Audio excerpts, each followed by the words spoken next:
Hello, I'm Eric Topol, Editor-in-Chief of Medscape. It's really a privilege for me to have a discussion with Nicole Treadway, a fourth-year medical student at Emory University who wrote a spectacular essay in the Annals of Internal Medicine that was published back in September on the confidence gap in medicine. So, Nicole, welcome to Medscape One-on-One. Oh, thank you so much. It's really a pleasure to be here. Well, Nicole, maybe you could start by summarizing, because I'm sure many of the Medscape folks have not had a chance to read your essay. Maybe you could just give us the skinny up out of it. Sure, I'd be happy to. So this essay was inspired by a personal experience that I had, as well as some experiences by a number of female colleagues that I had spoken to. And it came about quite organically. We were, having dinner one evening, discussing some of the recent criticisms we had received during our third-year clerkships.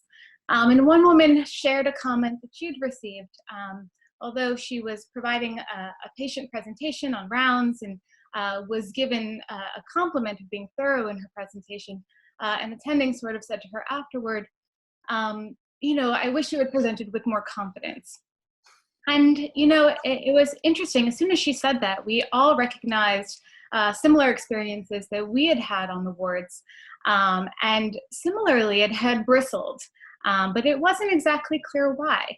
And so I turned to the literature. I sort of had two questions about the comment to be more confident. The first one I had was whether or not it was gendered.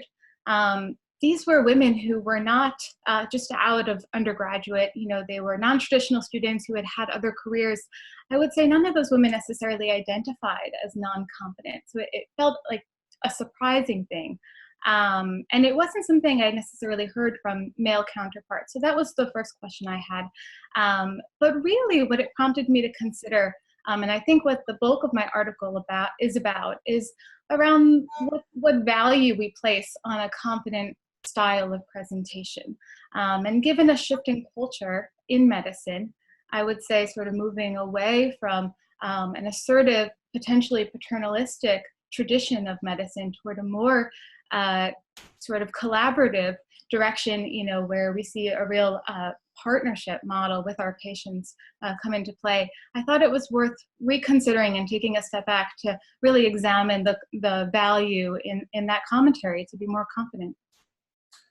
Yeah, it was very inspiring, Nicole, and it really touched a lot of the pertinent readers, I'm sure, and also as we saw the Twitter response, it was extraordinary, with hundreds of people coming on board as far as that this is real, and this is and it goes even beyond, we're going to get into the gender issues, but it's obviously, as you pointed out just now, it's about this whole idea of incorporating patients into their decisions and not being so paternalistic and assertive. And so it's a deep issue in medicine that perhaps we can start with the gender thing, and that there really is a concern that we have a lot of male attending physicians, the ones that are kind of influencing med students, who are expecting this student to exude confidence. And I suspect there may be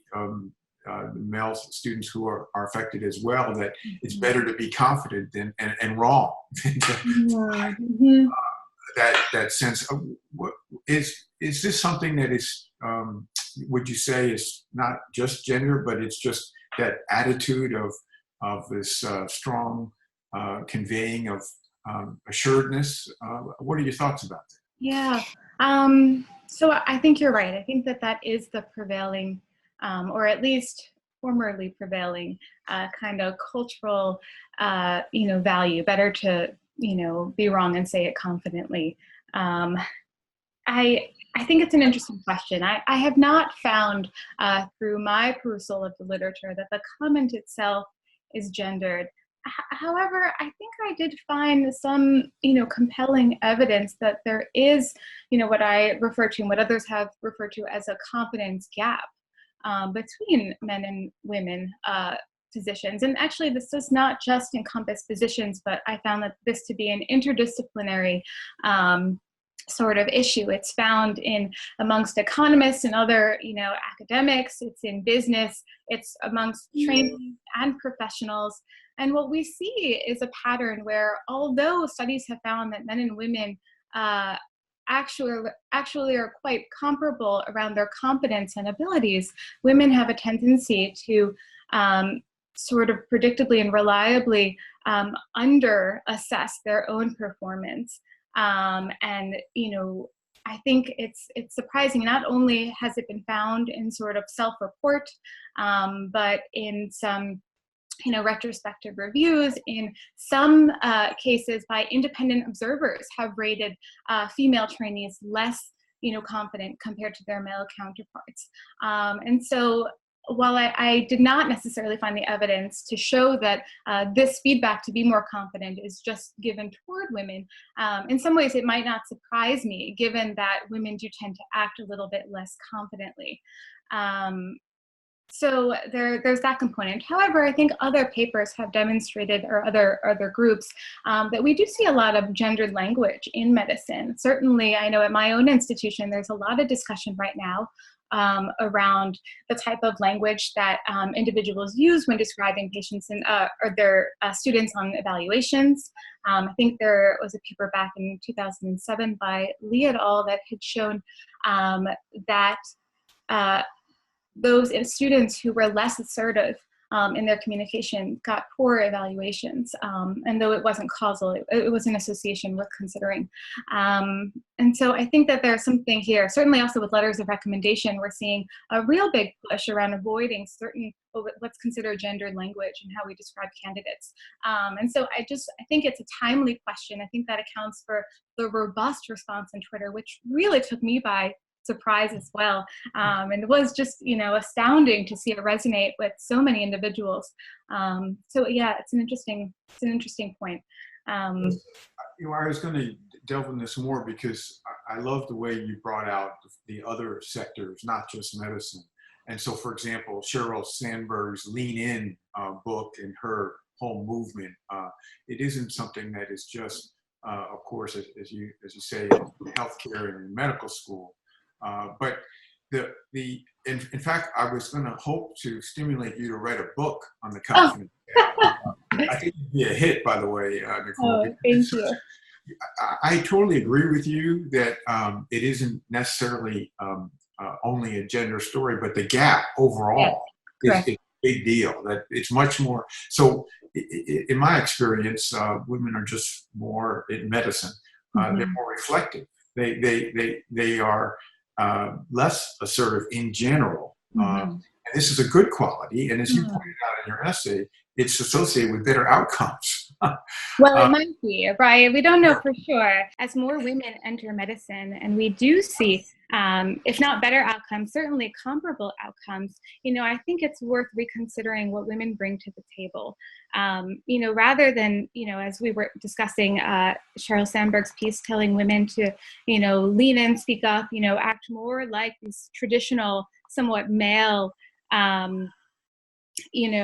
displays of professionalism, maybe we reconsider what are the benefits of these approaches that women bring. And maybe it's time to really adopt a cultural change to just valuing those qualities differently.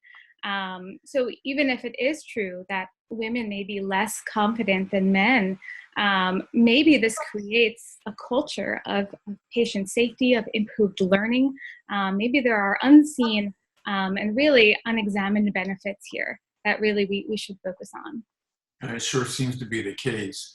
One of the other aspects that I wondered about is this culture that has been cultivated throughout medicine for a long time, perhaps millennia here, is this an outgrowth of paternalism? And as you get out into the point that we need to be less paternalistic with patients, that tends to be more associated, although certainly not exclusively, with female physicians rather than males. So do you think that part of this is that the end of paternalism, that where we're headed, as to some of your thoughts on that? Yeah, I think it's a difficult question. I think I would like to say yes, but I've received a number of comments that have pointed out that for some patients and in some circumstances, that approach can be effective. And so not necessarily being paternalistic, but I think maintaining a certain element of assertive opinions, offering assertive opinions, or presenting a certain level of composure, which in some ways makes a little bit of sense. It's easy to promote some partner decision making, perhaps when you're in the clinic, especially, discussing a patient's priorities and values. Perhaps less so when a patient is acutely ill in the ICU with maybe some poor understanding of their disease process. I'm all about nuance ultimately, and I see the push of my paper and what I'm arguing for is more tools in the toolbox. I want broader training on how to be flexible as physicians to meet the needs of all of our patients. Patients who prefer different models of care, and patients who, even within the same patient's lifetime, at different points of care, to be able to adapt and, effectively manage kind of what that patient needs in the moment. So not quite the decisive answer perhaps you were looking for. I do think we are seeing a shift away from a paternalistic view. But, as to the value of this partner in health approach at all times, I want to give a little bit of credit to some of my the critiques I've received, and openly acknowledge that different patients in different times require different skill sets. And what was it that got you to submit the essay to Annals? That's a great question. To be honest, it was prompting by my husband. This was something that I sat down to write because it was floating around in my brain, and I did not necessarily have a location in mind of where I'd hope to submit it.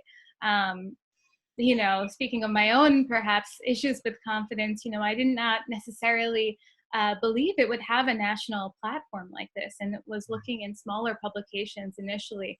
But I shared it with those I loved around me, and they immediately saw something of value in there. And so I will give credit where it's due there as well, and thank those around me who maybe saw something special in it that I might not have recognized on my own. Well, the other thing that you got to, which is a medical important trait, which is the astute observation, and the fact that you were at that gathering with fellow students, and that it resonated. You all were making an important observation that hasn't really surfaced, in my view, until your essay.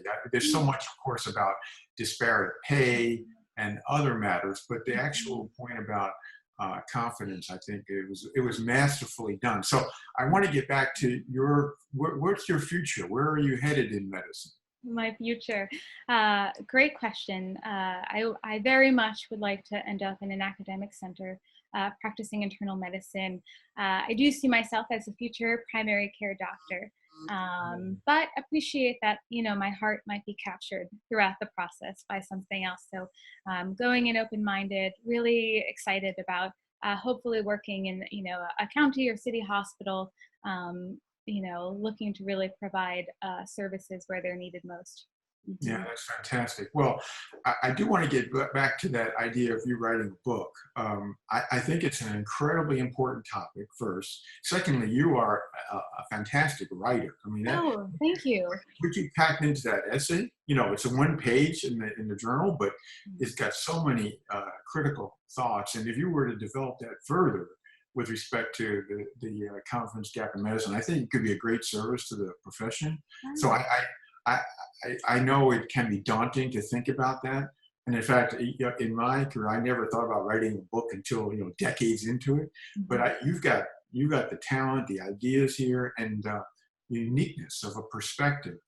So I know you don't have a lot of spare time, but I think it would be great. But in the meantime, I'm hoping that this essay of yours really does get picked up by everyone at Medscape, because it's a fantastic contribution. Thank you so much for taking the time to do it.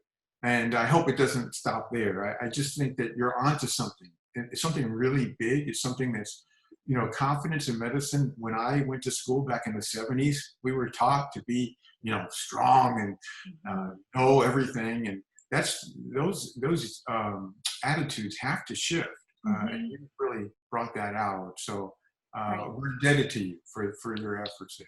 Oh, thank you. I'm incredibly flattered. I'm incredibly honored to be here speaking with you. Yeah, well, when you hit a nerve like this, and you really you have, it's clear that there's more that you can build on it, and I think it's just extraordinary. So it's telling that you are the first medical student to have a one-on-one interview, and I'm really real lucky to have the chance to meet you by video, and I look forward to that in person someday. And I will be continuing to read your work. I know that there'll be more coming, and I know of a terrific career going ahead as an internist. So thanks very much, Nicole, for joining us today, and thanks for everybody at Medscape for our continued participation in the interviews and discussions that we have. This is certainly an important one. Thank you, Dr. Topol. It's really a pleasure.